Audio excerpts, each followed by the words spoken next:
안녕하세요. 제가 여지껏 살아오면서 평생 처음 겪어보는 상황으로 인해 멘탈도 다 날아가고 정말 많이 힘이 들어서 이렇게 사연을 적게 되었습니다. 한동안은 넋이 빠져서 아무 일도 못하고 정말 송장처럼 지냈습니다. 아무에게도 말할 수 없어 인터넷에 글을 올린다는 사람들의 심정을 이제야 알 것 같네요. 그럼 지금부터 제 기가 막힌 사연을 들려드리겠습니다. 우선 저는 1년 전 맞선으로 만나서 다른 사람들과 다르지 않게 평범한 연애를 했습니다. 맞선 당시 그 남자는 35살, 저는 32살이었습니다. 둘 다 hun기가 가득 차 있는 상태에서 이루어진 만남이라 결혼 얘기는 연애 초반부터 자연스레 나오더군요. 좀 이른감이 없지 않아 있었지만 둘 다 나이가 나이인지라 크게 이상하다는 생각은 안 들었어요. 오히려 그 사람과 저와의 생각이 비슷했기에 더 편했다라고 할까요? 생긴 것도 평범하고 멀끔한 복장의 매너도 좋아서 첫 만남부터 호감을 느끼게 되어서 교제를 시작하게 되었죠. 하지만 젊을 때처럼 불꽃이 튀는 연애를 하지는 않게 되더라고요. 그 남자와 저 둘 다 말수도 없고 성격도 조용한 탓에 재미있는 연애는 아니었지만 그 나름대로의 편안하고 잔잔한 연애를 했습니다. 상대방의 사생활을 존중하며 서로에게 되도록이면 간섭하지 않으려 했습니다. 어떻게 보면 이렇게 말이 많지 않은 게 서로에게 더 좋을 수도 있다고 생각도 많이 했었고, 좋은 취지로 사생활을 존중했던 부분들의 결과가 이런 식으로 나타나리란 걸 그때는 미처 몰랐네요.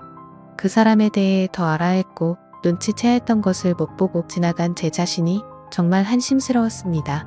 아무튼 큰 다툼 없이 남들처럼 평범하게 연애를 이어왔었고 어느 날처럼 데이트를 하고 있던 하루였어요. 1년 정도의 연애를 하며 결혼에 대한 구체적인 얘기가 나올 때쯤 그 사람이 결혼 준비 시작하기 전 미리 말하고 싶은 게 있다고 했습니다. 저를 만나기 전에 결혼을 하려고 했던 여자가 한 명 있었는데 그분과는 결혼까지 이어지지 못했다고 하더군요. 왜 헤어졌는지 이유가 무척이나 궁금했고 또 이 사람이 굳이 이야기하지 않고 넘어가도 될 텐데 왜 이런 이야기를 나한테 꺼내나? 그저 양심 고백을 하는 것인가? 하는 생각이 들더군요. 나한테 얘기하는 게 양심 고백의 이유 말고 혹시 또 다른 이유가 있는지 물었습니다. 한참을 고민하길래 기다렸습니다. 고민하는 시간에 비해 돌아오는 대답은 짧았습니다. 그분이 자기에 있는 그대로의 모습을 못 받아줬다고, 이해하려고 노력하는 모습도 없이 그냥 헤어졌다고 말을 해주더라고요. 그래서 저한테는 모든 사람이 다 똑같을 순 없지 않느냐며 결혼 후 맞지 않는 부분에 대해서는 서로 잘 맞춰주고 이해해주며 살자고 말하고 싶었답니다. 당연한 얘기를 이렇게 고심 끝에 한다는 게 이상했지만 알겠다고 서로 노력하자고 하며 넘어갔죠. 그렇게 시간이 흘러 무사히 결혼식과 피로연을 마치고 피곤한 몸으로 신혼집으로 왔습니다. 결혼식 끝내고 정신없이 신혼여행을 가는 것보다 차라리 신혼집에서 하루 보내고 다음날 저녁 비행기로 가는 게 더 좋을 듯 해서 결혼 다음날로 여행 일정을 잡았습니다. 대충 정리를 하고 그 남자가 먼저 씻는다고 하면서 씻으러 들어가더군요. 근데 씻으러 들어간 지 오래된 것 같은데 나오질 않아서 문 너머로 물어봤죠. 아직 멀었냐고 물어보니 다 됐다고 하더군요. 그리고 또 10분이 흘렀습니다. 뭘 하길래 이렇게 오래 걸리냐고 나도 씻고 싶다고 하니 금방 나간다고 하더군요. 그리고 또 20분이 흘렀습니다. 기다리면서 슬슬 화가 나더군요. 지금 들어간 지 1시간 다 된 것 같은데 무슨 일이 있는 거냐고 물었더니 기계적인 목소리로 이제 다 했으니 나간다고 대답해서 저는 얼른 씻고 쉬고 싶다고 말했습니다. 그로부터 또 10분이 지났습니다. 정말 별의별 생각이 다 들었습니다. 혹시 하수구가 막혔나? 제 성격이 조금 급한 부분도 있던 터라 도저히 이해가 가질 않았죠.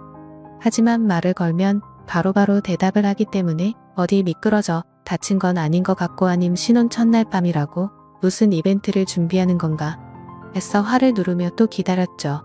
결국 인내심은 한계에 도달해버렸고 끝끝내 참다 못해서 문을 벌컥 열고 들어가 버렸습니다.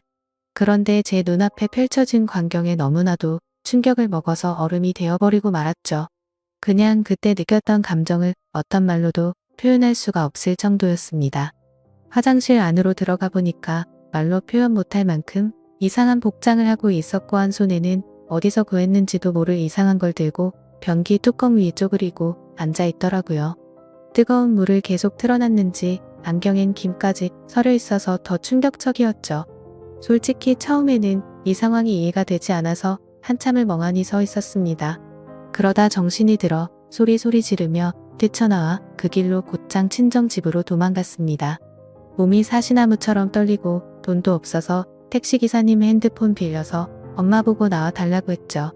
엄마와 아빠 남동생은 저한테 둘러앉아 도대체 무슨 일이냐고 다그쳤지만 1시간 동안은 울면서 아무 말도 못했습니다.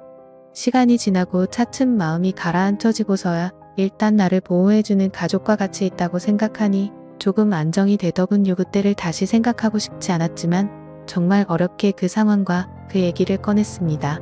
얘기를 듣고 아빠는 바로 그 나쁜 자식의 부모님께 전화해서 상황을 알렸고 엄마는 저를 껴안으며 같이 우시고 아빠랑 남동생이 그 자식 가만두지 않는다고 신혼집에 찾아갔죠. 하지만 혹시라도 무슨 상황이 벌어질까봐 저와 엄마도 뒷자리에 타서 같이 가게 되었습니다. 너무 무서워서 조심스레 문을 열었지만 신혼집에는 아무도 없던 상황이었고 그 집에 제 물건이 있는 것조차도 역겹다고 생각해서 대충 제 집만 챙겨서 다 같이 본가로 돌아가게 되었습니다. 막상 집으로 돌아가니 내가 도대체 1년 동안 이런 남자친구를 만난 게 너무 창피하면서도 분하고 부모님을 보기엔 너무 염치가 없단 생각이 들기 시작하더라고요. 결혼을 하기 전에 연애하면서 서로를 다 안다고 생각을 했었는데 그전에는 그 남자의 본성을 숨기고 있었나 봅니다. 아무것도 눈치채지 못한 제 자신이 정말 너무나도 한심합니다. 그 일이 있고 며칠이 지났는데도 아직 연락도 되지 않고 있고 아무런 조치를 취하지 못했네요. 혼인신고는 안 했지만 결혼식까지 올렸는데 말이죠. 정말 인생이 너무 허무하네요. 아무래도 제 인생에 있어서 결혼은 이뤄질 수 없는 꿈만 같은 일인가 봐요. 예전 남자친구도 제가 생각하지도 못한 짓거리로 상처를 주더니 정말 한숨만 나오고 이제는 가족들뿐만 아니라 친구들한테도 도저히 창피해서 당분간 혼자 지내야겠어요. 그리고 축의금이나 이런 것도 어떻게 해야 할지 도저히 감이 서지를 않습니다. 부모님께서는 그냥 놔두라고 말씀하시는데 하루도 채 안 되어서 이혼했다고 하면 사람들이 저를 어떻게 생각할까 싶어서 걱정입니다. 그냥 친척분들은 평생 한번 오신 거라고 생각하고 주변 지인들과 친구 그리고 회사 직장 동료들한테는 축의금을 돌려주는 게 어떨까 생각하고 있습니다. 솔직히 저도 억울하다면 억울하고 제가 피해자니까 이해를 해주지 않을까 하는 생각인데 여러분들 생각은 어떠신가요? 휴, 정말 하루하루가 너무 답답하고 한숨만 늘어가고 이 상황을 빨리 잊고 지냈으면 하는 바람이 가장 클 따름입니다. 오늘까진 충격 속에서 송장처럼 보냈지만 내일은 변호사 만나서 법적으로 어떤 조치를 취할 수 있는지 알아보려 합니다. 제 사연을 읽어주셔서 감사드립니다.